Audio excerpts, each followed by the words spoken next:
João, capítulo 3.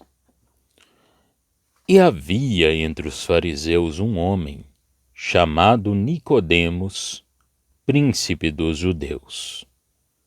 Este foi ter de noite com Jesus e disse-lhe: Rabi, bem sabemos que és mestre, vindo de Deus, porque ninguém pode fazer estes sinais que tu fazes, se Deus não for com ele.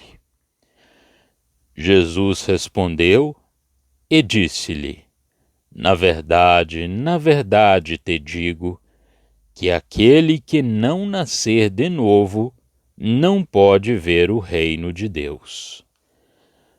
Disse-lhe Nicodemos: como pode um homem nascer, sendo velho? Pode, porventura, tornar a entrar no ventre de sua mãe e nascer?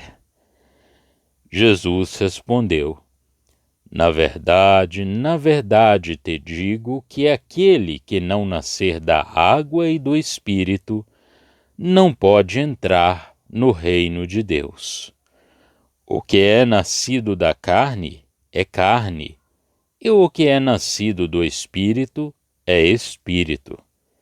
Não te maravilhes de te ter dito: necessário vos é nascer de novo. O vento assopra onde quer, e ouves a sua voz, mas não sabes de onde vem, nem para onde vai. Assim é todo aquele que é nascido do Espírito. Nicodemos respondeu e disse-lhe: como pode ser isso? Jesus respondeu e disse-lhe: tu és mestre de Israel e não sabes isto? Na verdade te digo que nós dizemos o que sabemos e testificamos o que vimos, e não aceitais o nosso testemunho. Se vos falei de coisas terrestres e não crestes, como crereis se vos falar das celestiais? Ora, ninguém subiu ao céu, senão o que desceu do céu, o Filho do homem que está no céu. E como Moisés levantou a serpente no deserto, assim importa que o Filho do homem seja levantado, para que todo aquele que nele crê não pereça, mas tenha a vida eterna. Porque Deus amou o mundo de tal maneira que deu o seu Filho unigênito, para que todo aquele que nele crê não pereça, mas tenha a vida eterna. Porque Deus enviou o seu Filho ao mundo, não para que condenasse o mundo, mas para que o mundo fosse salvo por ele. Quem crê nele não é condenado, mas quem não crê já está condenado, porquanto não crê no nome do unigênito Filho de Deus. E a condenação é esta, que a luz veio ao mundo, e os homens amaram mais as trevas do que a luz, porque as suas obras eram más. Porque todo aquele que faz o mal odeia a luz, e não vem para a luz, para que as suas obras não sejam reprovadas. Mas aquele que pratica a verdade vem para a luz, a fim de que as suas obras sejam manifestas, porque são feitas em Deus. Depois disto, foi Jesus com seus discípulos para a terra da Judéia, estava ali com eles e batizava. Ora, João batizava também em Enom, junto a Salim, porque havia ali muitas águas, e vinham ali e eram batizados. Porque ainda João não tinha sido lançado na prisão. Houve então uma questão entre os discípulos de João e os judeus acerca da purificação. E foram ter com João e disseram-lhe: Rabi, aquele que estava contigo além do Jordão, do qual tu deste testemunho, ei-lo batizando, e todos vão ter com ele. João respondeu e disse: O homem não pode receber coisa alguma, se não lhe for dada do céu. Vós mesmos me sois testemunhas de que disse: Eu não sou o Cristo, mas sou enviado adiante dele. Aquele que tem a esposa é o esposo, mas o amigo do esposo, que lhe assiste e o ouve, alegra-se muito com a voz do esposo. Assim, pois, já este meu gozo está cumprido. É necessário que ele cresça e que eu diminua. Aquele que vem de cima é sobre todos. Aquele que vem da terra é da terra e fala da terra. Aquele que vem do céu é sobre todos. E aquilo que ele viu e ouviu, isso testifica, e ninguém aceita o seu testemunho. Aquele que aceitou o seu testemunho, esse confirmou que Deus é verdadeiro, porque aquele que Deus enviou fala as palavras de Deus, pois não lhe dá Deus o Espírito por medida. O Pai ama o Filho, e todas as coisas entregou nas suas mãos. Aquele que crê no Filho tem a vida eterna, mas aquele que não crê no Filho não verá a vida, mas a ira de Deus sobre ele permanece. João, capítulo 3. Mas de entre os fariseus havia um homem que não se contentava com essa inoperante convicção que caracterizava os muitos testemunhos dos milagres do Senhor. A sua consciência estava atenta.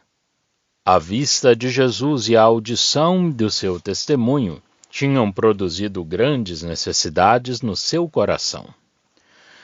O que se revela nele não é, certamente, o conhecimento da graça, mas há, sob a relação do estado do homem, uma mudança total.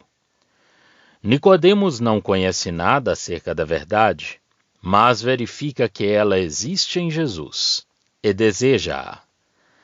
Todavia, em atos contínuos, ele tem, instintivamente, a consciência de que o mundo se lhe oporá e vem de noite.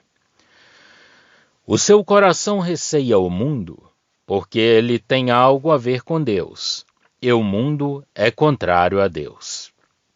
A inimizade do mundo é inimizade contra Deus. No caso de Nicodemos, havia uma certa necessidade a estabelecer a diferença. Ele tinha sido convencido, tal como muitos outros, por isso diz: Sabemos que és mestre vindo da parte de Deus. E a causa da sua convicção, como a dos outros, eram os milagres. Mas o Senhor interrompe-o imediatamente, por causa da verdadeira necessidade que se fazia sentir na alma de Nicodemos. A obra da bênção não consistia em agir ensinando o velho homem. Este tinha necessidade de ser renovado nas suas origens, na fonte da sua natureza, sem o que não poderia ver o reino de Deus. Quer dizer, tal como ele tinha vindo então. Eles só viam o filho do carpinteiro. Depois, em glória, é evidente que todo olho sobre a terra verá o reino. As coisas de Deus discernem-se espiritualmente, e o homem é carnal. Não tem o Espírito. Por isso, o Senhor não vai além do reino, que não era, de resto, a lei, e acerca do qual Nicodemos deveria saber alguma coisa. No entanto, Jesus não começa a ensinar os judeus como um profeta sob a lei, mas a apresentar-lhes o próprio reino de Deus. Porém, ao mesmo tempo e segundo seu testemunho, para se poder ver esse reino, era preciso nascer de novo. O reino de Deus vindo assim, através do filho de um carpinteiro, não poderia ser visto nem aceito, sem uma natureza inteiramente nova. Vindo assim, não faria ressoar nenhuma corda da inteligência humana, nem das esperanças judaicas, embora o seu testemunho fosse amplamente dado em palavras e em obras. A maneira de ali entrar e de dele tomar parte é aqui suficientemente desenvolvida, mas Nicodemos nada mais vê, além da carne. O Senhor explica-se bem. Duas coisas eram precisas: ser nascido da água e ser nascido do Espírito. A água lava e purifica o homem. Aplicando-a em sentido espiritual, essa purificação tem lugar nos seus afetos, no seu coração, na sua consciência, nos seus pensamentos, nos seus atos, etc. Existimos e somos, na prática, moralmente purificados pela aplicação da palavra de Deus, que tudo julga pelo poder do seu Santo Espírito e cria em nós, de maneira impressionante, novos pensamentos e novos afetos. E o que quer dizer ser nascido da água é, de fato, a morte da carne. A verdadeira água que purifica cristãmente é a que saiu do lado de Cristo. Ele veio pela água e pelo sangue, no poder da purificação e da expiação. Ele santifica a Assembleia, purificando-a pela lavagem de água por palavra. Vós estáis limpos pela palavra que vos tenho falado. Portanto, uma vez que o homem deve nascer de novo, é a poderosa palavra de Deus, fonte do seu ser moral que julga, como se fosse a própria morte, tudo o que é da carne. Lavagem de água por palavra, ler tal como está escrito, e não pela lavagem de água e pela palavra. Note-se aqui que o batismo, em lugar de ser o sinal do dom da vida, é o sinal da morte. Nós somos batizados pela sua morte. Ao sairmos da água, começamos uma nova vida em ressurreição. Tudo o que pertencia ao homem natural deve ser considerado como estando morto em Cristo e passado para sempre. Vós estáis mortos. Ora, aquele que está morto está justificado do pecado. Mas nós vivemos assim com uma boa consciência pela ressurreição de Jesus Cristo. Por isso Pedro compara o batismo ao dilúvio através do qual Noé foi salvo, mas que levou à morte o velho mundo, que só teve uma nova vida quando emergiu do dilúvio. Mas há, de fato, a comunicação de uma nova vida. O que é nascido do Espírito é Espírito, logo não é carne. Tem a natureza do Espírito. Mas note-se que a palavra de Deus não diz, é Espírito. Se o dissesse, seria como que uma encarnação do Espírito de Deus. Mas diz, é Espírito. Esta nova vida é Espírito. Partilha, portanto, da natureza daquele que dela é a origem. Sem essa nova vida espiritual, o homem não pode entrar no reino de Deus. Mas isto não é tudo. Se este novo nascimento era uma necessidade para o judeu, já foi nominalmente filho do reino, e nós aqui só nos ocupamos do que é essencial e verdadeiro, a comunicação da vida. Era também um ato soberano de Deus e cumpria-se, por conseguinte, por toda a parte onde o Espírito agia nesse poder. O vento sopra onde quer, ouves a sua voz, mas não sabes de onde vem nem para onde vai. Assim é todo o que é nascido do Espírito. Em princípio, isto abre a porta aos gentios. Nicodemos, na sua qualidade de doutor em Israel, deveria compreender esta doutrina do Salvador. Os profetas tinham anunciado que Israel devia sofrer uma mudança essencial para poder beneficiar do efeito das promessas. Ver Ezequiel 36, que Deus lhe tinha feito acerca da sua bênção na Terra Santa. Mas agora o Senhor falava dessas coisas de modo imediato e em relação com a natureza e a glória do próprio Deus. Um doutor em Israel deveria saber o que continha a infalível palavra da profecia. O Filho de Deus anunciava o que conhecia e o que tinha visto junto de seu Pai. A natureza impura do homem não poderia nem saberia estar em relação com aquele que se revelava no céu, de onde Jesus vinha. A glória de cujo seio ele tinha descido e que, como glória que ele tinha visto, fazia o tema do seu testemunho, essa glória da qual o reino tirava a sua origem, não consentia o que quer que fosse de impuro. Era preciso ser nascido de novo para se poder possuí-lo.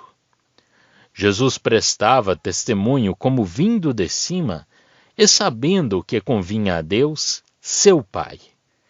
Mas o homem não recebia o seu testemunho.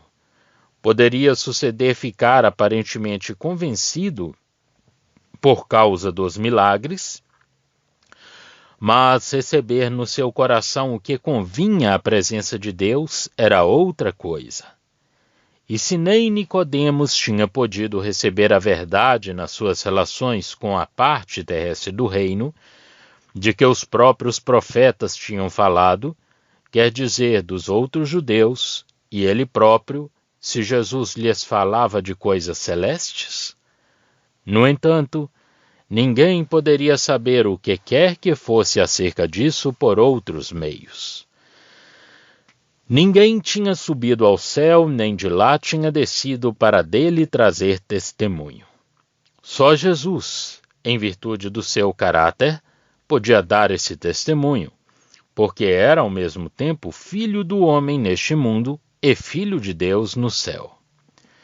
Jesus era a manifestação ao homem de tudo aquilo que era celeste, do próprio Deus no homem, existindo como Deus no céu e em toda parte, como Filho do homem, permanecendo diante dos olhos de Nicodemos e de todos.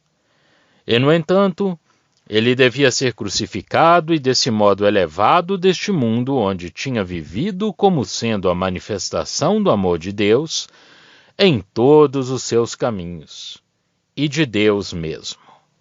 E somente assim a porta dos céus podia ser aberta aos homens pecadores. E somente assim um traço de união com o céu era estabelecido para o homem. Ora, isto revelava outra verdade fundamental. Tratando-se dos céus, outra coisa ainda era precisa. Além de se ser nascido de novo, o pecado existia e devia ser inteiramente banido para todo aquele que tivesse a vida eterna. E se Jesus, vindo do céu, tinha descido a fim de ser o meio indispensável, certo e seguro para outros participarem dessa vida, devia também encarregar-se da tarefa da salvação deles, tirando o pecado do mundo. E sendo assim feito o pecado, a fim de que a desonra feita a Deus fosse lavada, e a verdade do seu caráter, sem a qual nada pode haver de seguro, de bom e de justo, fosse mantida. Era preciso que o Filho do homem fosse levantado, como a serpente o tinha sido no deserto, para que a maldição que pesava sobre o povo fosse retirada. O homem, tal como ele era aqui, na terra, Mostrava-se pela rejeição do testemunho divino do Salvador, incapaz de receber a bênção do alto.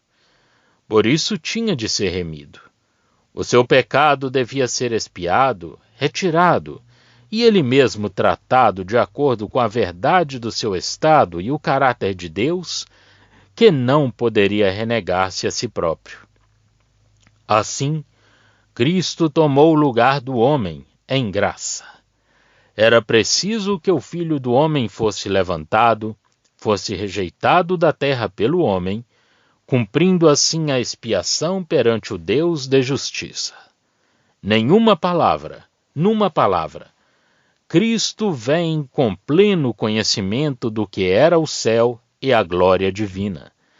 E para que o homem dela pudesse participar, era preciso que o Filho do Homem passasse pelo vale da sombra da morte, tomando um lugar expiatório fora da terra. Sobre a cruz, Cristo não está na terra, está levantado da terra, rejeitado ignominiosamente pelo homem, mas ao mesmo tempo por essa obra, ele é apresentado como uma vítima oferecida a Deus sobre o altar. Note-se aqui o profundo e glorioso caráter do que Jesus trazia consigo, isto é, da revelação que ele fazia. A cruz é a separação absoluta entre o homem na terra e Deus, é o ponto de encontro da fé com o Senhor. Porque ali se revela imediatamente a verdade da condição do homem e o amor que essa condição dá remédio. Assim, quando alguém, indo do campo, se aproximava do lugar santo, a primeira coisa que encontrava a seguir à porta do átrio interior era o altar. O altar apresentava-se a todo aquele que deixava o mundo exterior para entrar nos átrios de Deus. Cristo levantado da terra atrai a si todos os homens, mas em face do estado de alienação e de culpabilidade em que o homem se encontrava, foi preciso que o Filho do Homem fosse levantado da terra, a fim de que todo aquele que nele crê tenha a vida eterna. Este mesmo fato glorioso apresentava-se também sob um outro aspecto. Deus tinha de tal maneira amado o mundo que tinha dado seu Filho unigênito, a fim de que todo aquele que nele cresce tivesse a vida eterna. Sob o ponto de vista moral, vê-se na cruz a necessidade da morte do Filho do Homem e vê-se o dom inefável do Filho de Deus. Estas duas verdades reúnem-se num fim comum que é o dom da vida eterna a todo crente. Ora, se o dom da vida eterna era destinado a todo crente, era porque se tratava do homem, de Deus e do céu, e se saía das promessas feitas aos judeus e dos caminhos de Deus a respeito deles. Porque Deus enviou o seu Filho ao mundo, não para condenar o mundo, mas para que o mundo fosse salvo por ele. Mas a salvação só se obtém pela fé, e aquele que crê na vinda do Filho, que agora põe tudo à prova, não será condenado. O seu estado é decidido por meio desta prova. Aquele que não crê já está condenado, porquanto não crê no nome do unigênito Filho de Deus. Pela sua atitude mostra qual é o seu estado. E eis o que Deus lança sobre aqueles para cujo meio Cristo veio. A luz veio ao mundo, e os homens amaram mais as trevas do que a luz, porque as suas obras eram más. Poderia haver tema de condenação mais justo? Não é que o homem não pudesse encontrar o perdão, mas preferia as trevas para poder continuar no pecado.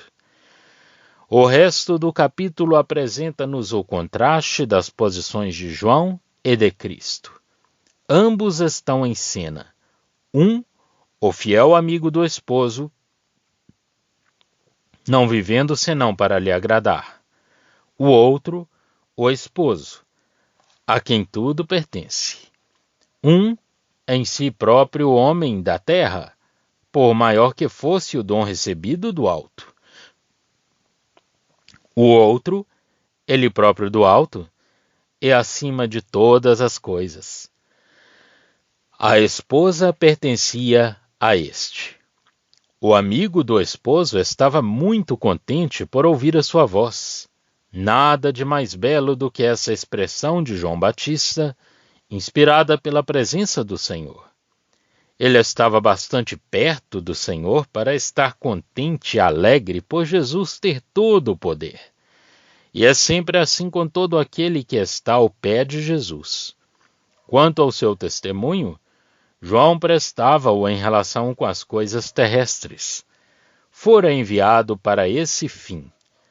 Aquele que vinha do alto estava acima de todos e dava testemunho daquilo que estava lá em cima, do que ele tinha visto e ouvido. Mas ninguém recebia o seu testemunho. O homem não era do céu. Sem a graça, nós apenas poderemos crer segundo os nossos próprios pensamentos. Jesus, embora falando como homem sobre a terra, proferia as palavras de Deus. E recebendo o seu testemunho, aquele que nele crê põe o seu selo na verdade do próprio Deus, porque o Espírito não é dado por medida. Considerando Jesus como testemunha, o seu testemunho era o testemunho do próprio Deus, e as suas palavras as palavras de Deus. Preciosa verdade. Além disso, ele era o Filho. A questão apresenta-se aqui naturalmente, onde acaba o testemunho de João e onde começa o do evangelista. Presumo que os dois últimos versos são do evangelista. O Pai amava-o e tinha posto todas as coisas nas suas mãos. Temos aqui um outro título glorioso de Cristo e um outro aspecto da sua glória. E as consequências para o homem eram eternas. Não era o socorro todo-poderoso dado a peregrinos, nem a fidelidade às promessas, de maneira que o seu povo se pudesse confiar a ele. Era o dom supremo da vida feito pelo Filho de Deus. Tudo estava encerrado no seguinte: quem crê no Filho tem a vida eterna, mas o que se mantém rebelde contra o Filho não verá a vida. Permanece, portanto, na sua culpabilidade, e a ira de Deus sobre ele permanece. Tudo isto é uma espécie de introdução. O ministério propriamente dito do Senhor vem depois, porque João ainda não tinha sido encarcerado, verso 24. E não é senão depois desse acontecimento que Jesus começa o seu testemunho público. O capítulo que acabamos de estudar explica qual era o ministério do Senhor, o caráter em que ele vinha, a sua posição, a glória da sua pessoa, a natureza do testemunho que ele prestava, a posição do homem em relação com as coisas de que ele falava. Começa pelos judeus, objetos já das promessas de Deus, segundo a carne, e filhos do reino. E passa para o novo nascimento, para a cruz e para o amor de Deus, para os seus direitos como vindo ao mundo, para a suprema dignidade da sua própria pessoa. Passa o seu testemunho propriamente divino, a sua relação com o Pai, que o tinha por objeto do seu amor e tinha posto todas as coisas nas suas mãos. Ele era a fiel testemunha, e das coisas celestes, mas era também o próprio Filho, vindo da parte do Pai. Tudo para o homem se ligava na fé nele. O Senhor sai do judaísmo, mostrando o testemunho dos profetas, e traz do céu o testemunho direto de Deus e da glória, mostrando o único fundamento pelo qual nós podemos nele participar. Judeus ou gentios devem ser nascidos de novo. E as coisas celestes podem somente ser introduzidas pela cruz, esta prova maravilhosa do amor de Deus para com o mundo. João cede o lugar ao Senhor, fazendo sobressair, não num testemunho público em Israel, mas num testemunho prestado aos seus discípulos, a verdadeira glória da sua pessoa e da sua obra neste mundo. As expressões esposo e esposa têm aqui, creio eu, uma acepção absolutamente geral. Note-se aqui que o Senhor, não escondendo o caráter do seu testemunho, o que ele não podia fazer, versos de 11 a 13, fala da necessidade da sua morte e do amor de Deus. João fala da glória da pessoa de Cristo. Jesus exalta o seu Pai, suportando a necessidade que lhe impunha a condição de homem, se o Senhor queria colocá-lo numa nova relação com Deus. Deus, diz ele, amou de tal maneira. João exalta Jesus. Tudo é perfeito e tudo está no seu devido lugar. O testemunho de João acerca de Jesus compreende duas partes: a supremacia do Senhor, o seu testemunho, o que lemos nos versos 35 e 36, e a vida eterna da parte de Deus, em contraste com a ira, que é a porção do incrédulo.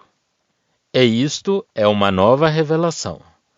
O plano de Deus, pondo todas as coisas nas mãos de Cristo, e este, sendo ele próprio a vida eterna descida do céu, é o testemunho de João, o evangelista.